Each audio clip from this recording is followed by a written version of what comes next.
Afro Insight, Inclusão e Empreendedorismo.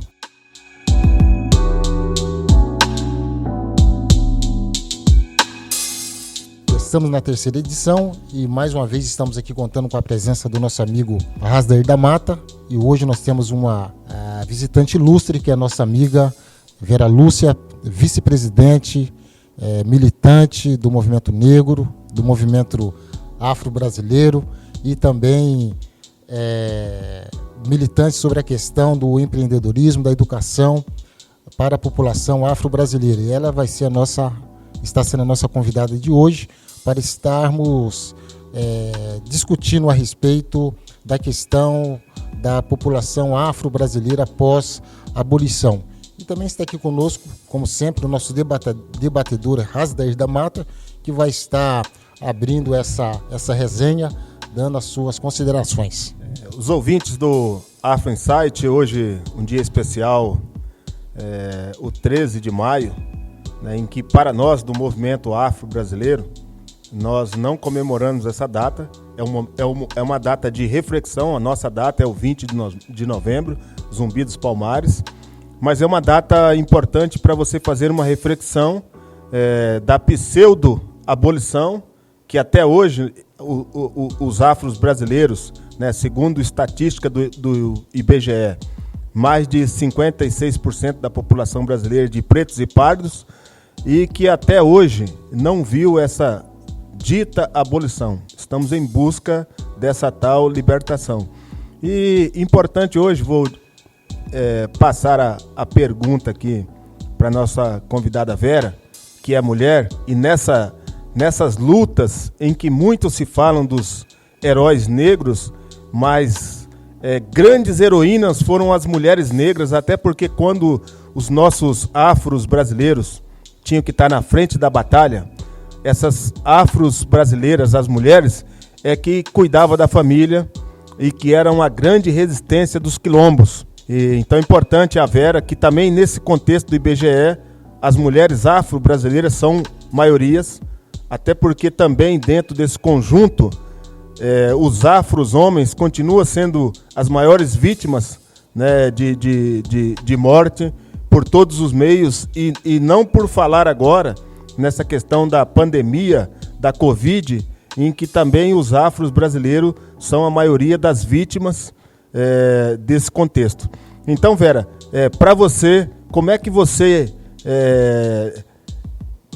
que reside numa comunidade quilombola histórica, né, como é que você e a comunidade enxerga esse 13 de maio diante da situação da pseudo-libertação?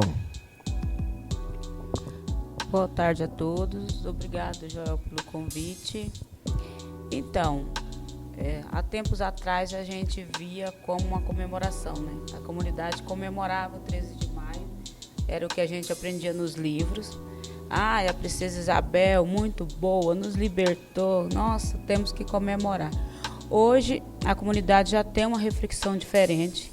Hoje é o dia de refletir, de ver que a escravidão ainda não acabou mesmo, porque a gente está na luta, a gente está batalhando. Tudo para nós é muito difícil. Temos que lutar, não que não temos capacidade, né? As pessoas acham que a gente não tem capacidade. Temos capacidade, mas temos que lutar. E como uma comunidade quilombola, rural, é mais difícil ainda para a gente se desenvolver, para a gente se sustentar, para a gente vir estudar, para a gente buscar saúde, buscar recursos, buscar parcerias.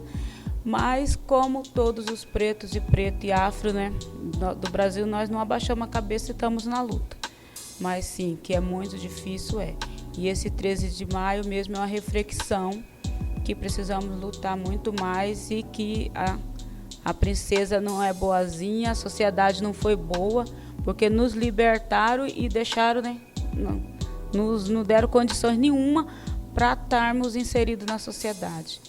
E é isso, 13 de maio tem que ser mesmo de luta e reflexão.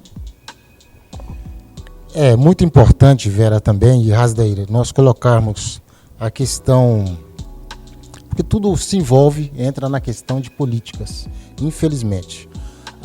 É sobre essa questão da abolição, houve uma força muito grande o Razer sabe disso, da Inglaterra para forçar essa abolição devido à industrialização que estava acontecendo no mundo inteiro, né, Razer? E houve essa questão porque não era mais necessário a mão de obra do escravo preto, né? Então, o que eles fizeram? Como eles precisavam de trazer mão de obras qualificadas, eles forçaram Portugal a implementar essa política.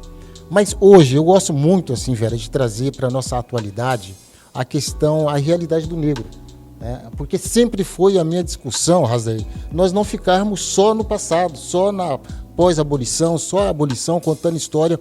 O negro, ele tem, o preto, o afro brasileiro, ele tem que evoluir como o afro-americano, né? Eles evoluíram tanto na questão da educação, quanto na questão da cultura, da sua identidade, né, da sua autonomia, empoderamento econômico, empoderamento. Tanto é que a primeira mulher milionária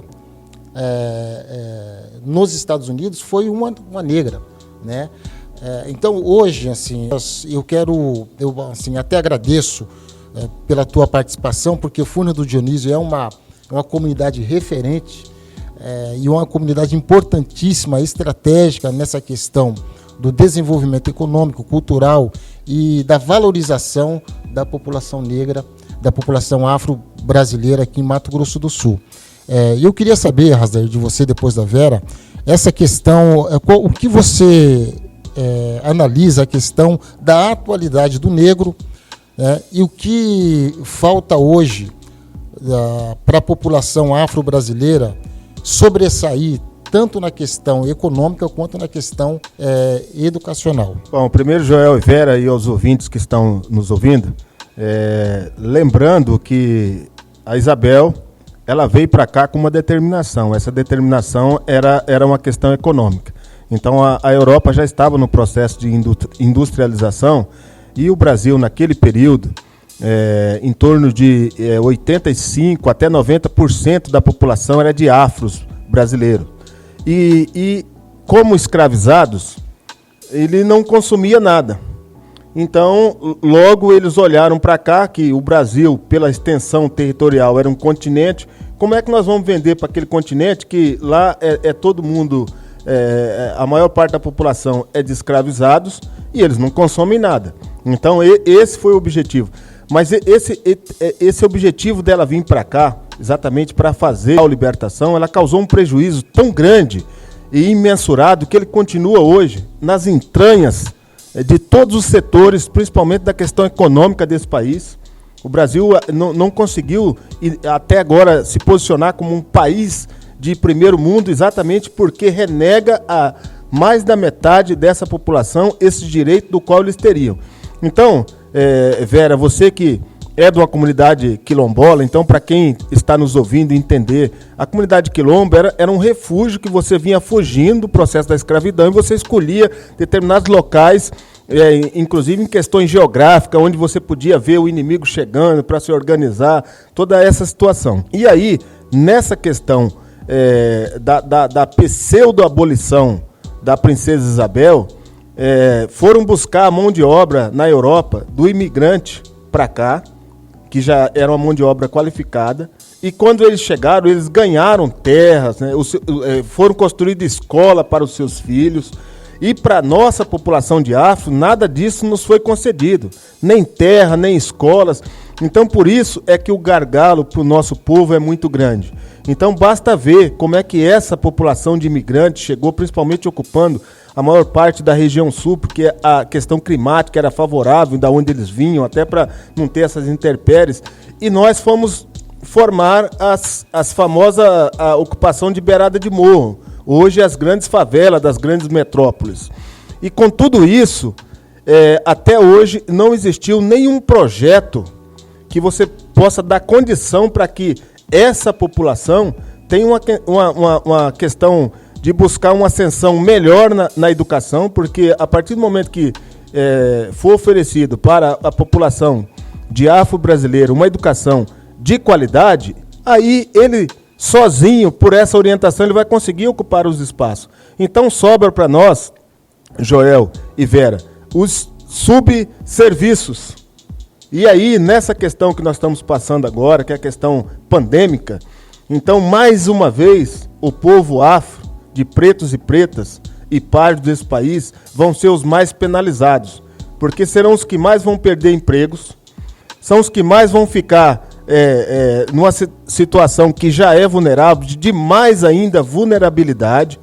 E aí, nessa questão, eu quero até passar agora para fazer uma pergunta para a Vera, porque, Vera, entre todos esses momentos de dificuldade, e nós também conhecemos aqui, por exemplo, que a comunidade quilombola da Furnas do Dionísio, lá se produz uma farinha muito boa, tem uma rapadura que é referência. Eu lembro que nós, na época do finado Mister Apple, nós levávamos essa rapadura para abrir espaço em reuniões que nós marcávamos ministério, e nós levávamos uma rapadura de presente para o ministro. O ministro ficava assim, vibrante. Foi uma ideia de um amigo nosso lá, que ele falou assim: olha, vocês me levaram numa comunidade lá da Furnas Dionísio e eu experimentei uma rapadura que eu nunca vi em lugar nenhum. Traz aqui e dê de presente, que abre espaço para vocês conquistarem algumas coisas.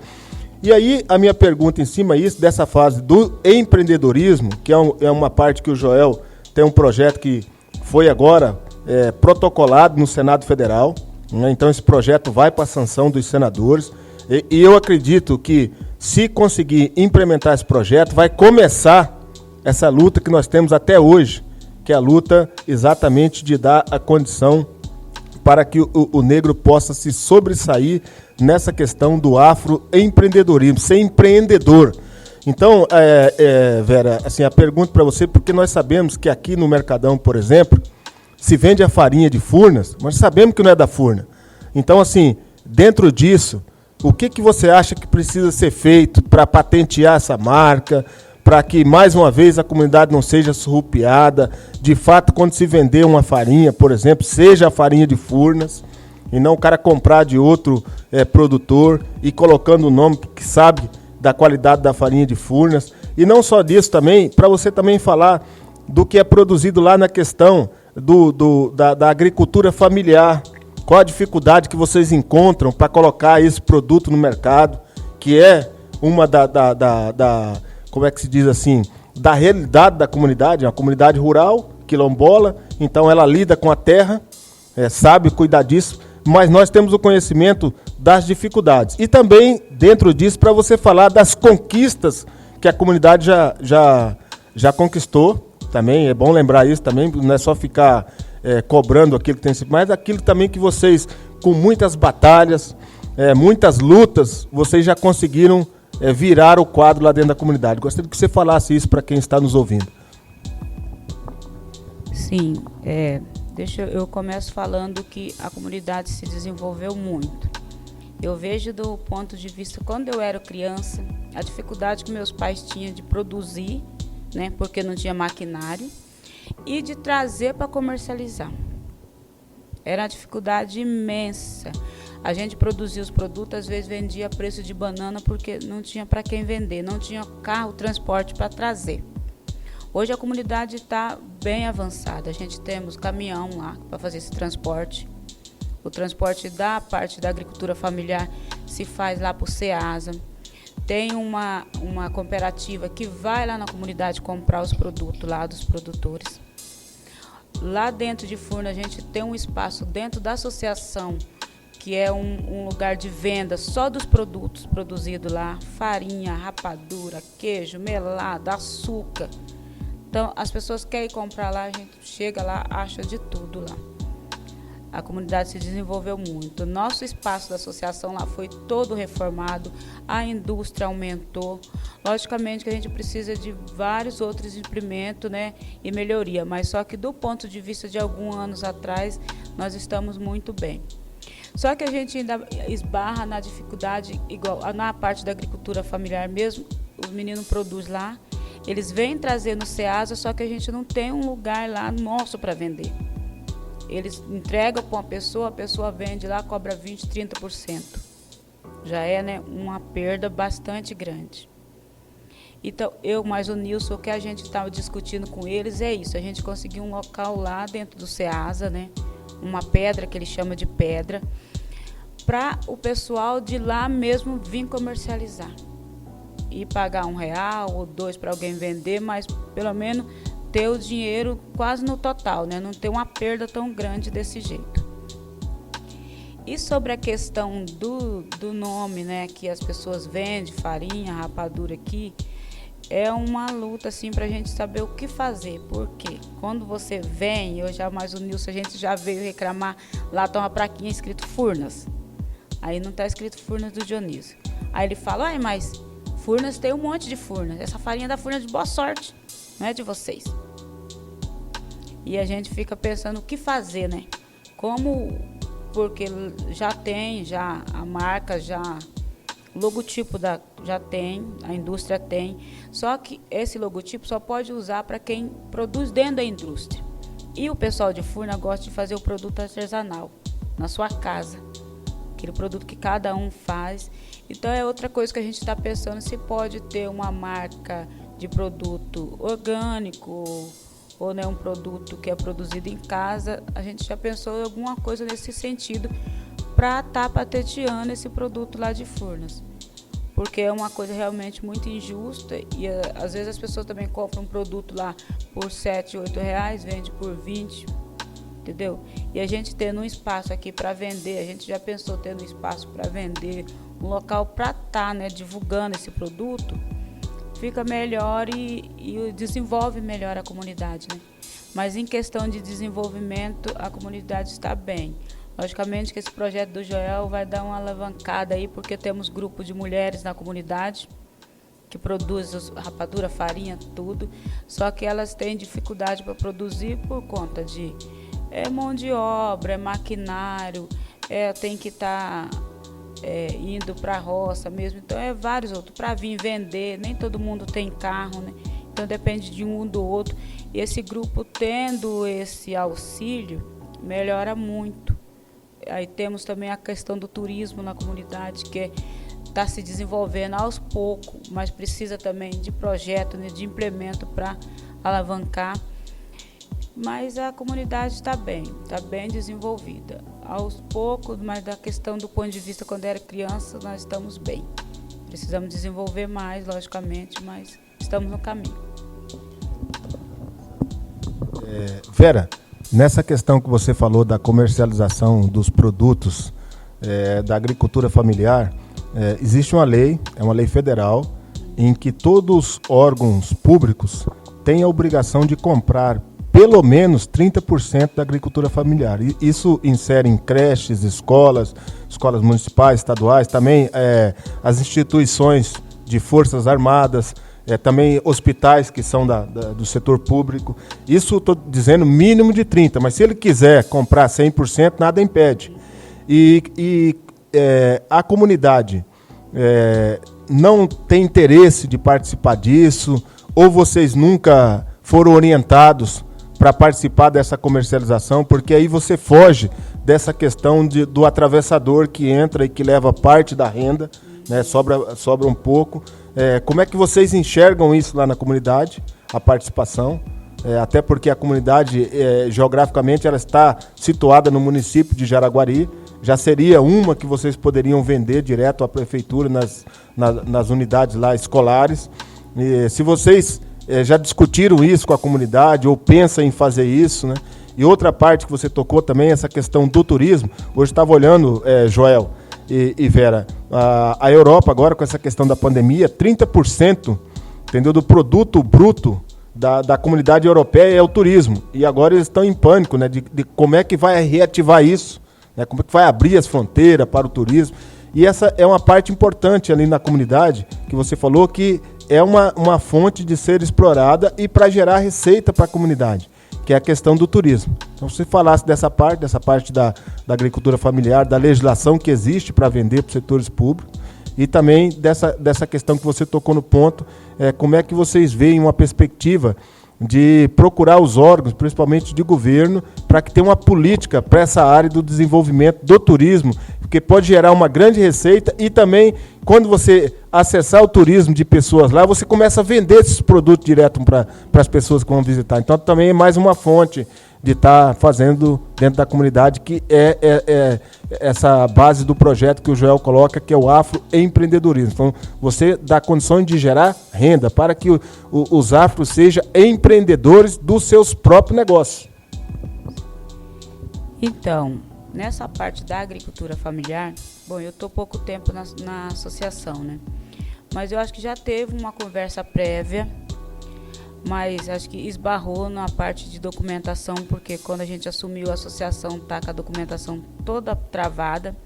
A gente vem regularizando tudo, até o nome da associação, como lá é a Associação de Pequenos Produtores Rurais de Furnas do Dionísio. E com o título, ele foi registrado em Associação Quilombola, né, de Furnas. Então tem que ter essa mudança. Então eu acho que a gente está barrando nessa parte burocrática, na questão, né, de vender os produtos da agricultura familiar para os setores, né? Bom, eu acho que é isso, porque na parte mesmo da agricultura familiar, o Nilson mesmo poderia dizer mais, explicar que ele é produtor e, né, e conversa mais e tem mais esse papo com os agricultores. Na parte do turismo, a gente vem com um projeto, começando devagar, desenvolver um projeto. Já procuramos a Prefeitura, a Secretaria de Meio Ambiente e Turismo de Jaraguari estão nos auxiliando. Já procuramos aqui também a parte do governo. E aí a gente está barrado porque precisamos fazer um projeto para se implantar lá eu esqueci o nome da secretaria, mas é a Secretaria de Turismo, né, aqui do estado. Então, e é muito caro o engenheiro para fazer esse projeto. Aí agora a gente está aguardando que o deputado vai mandar lá, mas assim, já não estamos desenvolvendo. Tem um morador da comunidade de Osvair que faz trilha. A trilha dele está começando agora, é irregular, mas a gente está caminhando para, né, se deixar tudo regular. E essa questão que você falou mesmo de vender os produtos para os turismo é muito interessante, porque agora está parado o Furnas. Tem um restaurante também na associação lá, que vai muita gente, mas está parado. Mas quando tem esse movimento, realmente, a maioria dos produtos é vendido lá. As pessoas vão lá para fazer trilha, vão lá para a cachoeira, né? Vão para o restaurante e nesse contexto já compra o produto e traz para cá.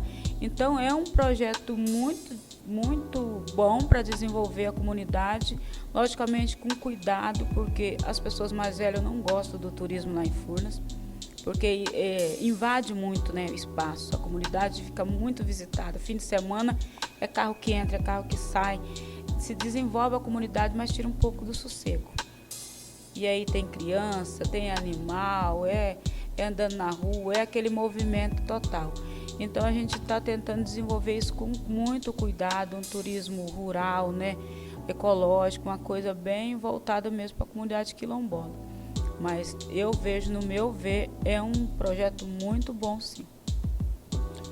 Assim, Vera, eu quero agradecer ao nosso amigo Dr. Castilho, que através do senador Telmário Mota, do PROS de Roraima, conseguiu essa articulação e até mesmo junto à mesa do Senado Federal.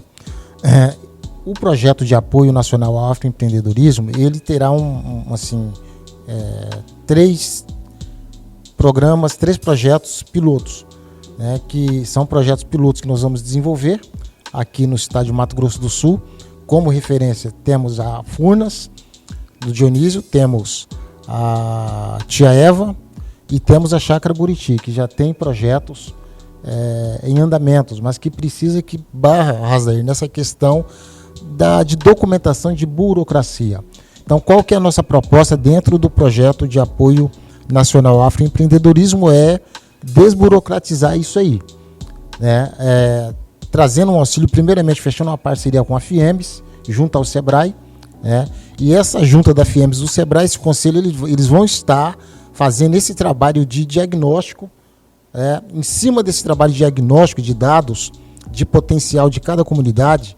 Aí nós vamos entrar com a questão jurídica, para podermos estar regularizando essas comunidades. Porque a maior batalha que nós temos aí, Razaí, é a questão jurídica dessas comunidades, já que são comunidades quilombolas e que precisam de um olhar específico, especial, eu acho que não é necessário. Eu conversei com a ministra em Brasília. É muita burocracia para essas comunidades que já estão sofridas, que já há anos vem sendo penalizada, injustamente falando. Aí coloca mais ainda questões, juridicamente falando, que jamais essas comunidades vão ter como sair. Se um empresário, que é um empresário, a gente trabalha na área de assessoria de micros e pequenas empresas, já é uma luta para esses empresários levar em dia a questão jurídica, de taxa, de documentação. Agora você imagina uma comunidade quilombola, Razer, que é uma comunidade que não são assistidas na área técnica, na área de qualificação,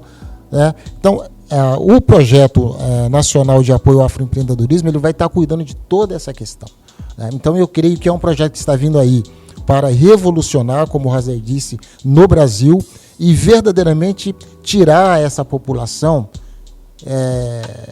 pós-abolição, que foi praticamente jogada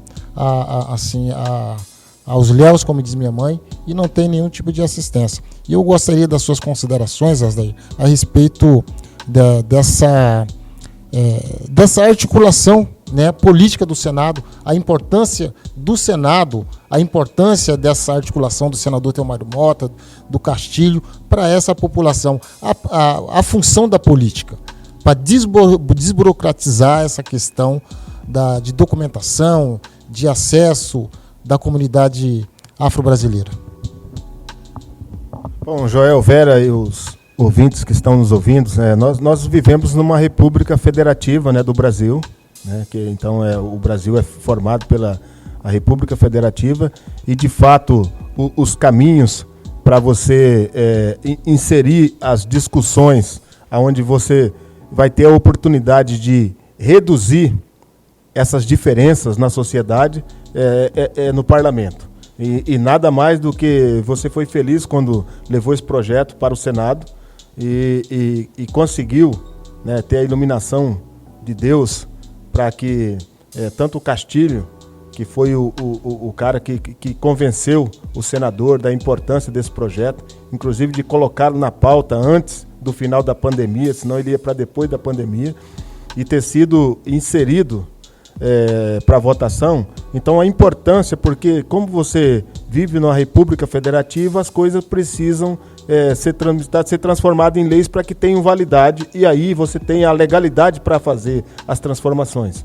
Então eu vejo assim, o antes e o depois, da hora que esse projeto começar a ser implementado, porque até dentro das questões que a Vera colocou aqui, a falta de ter, por exemplo, uma assistência na área jurídica, uma assistência na área da contabilidade, que essas questões de documentação de entidade, tudo é questão de contabilidade.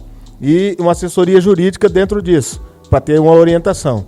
E aí eu acredito que dentro disso, Joel, vai se poder dar um suporte para essas comunidades, entendeu? Porque eu vejo que eles perdem muita receita, principalmente esse pessoal que lida com a agricultura familiar, que é tendo um atravessador no meio, porque como você não pode comercializar direto com essas instituições e receber o 100% do preço que é pago lá, o atravessador entra e leva parte desse recurso.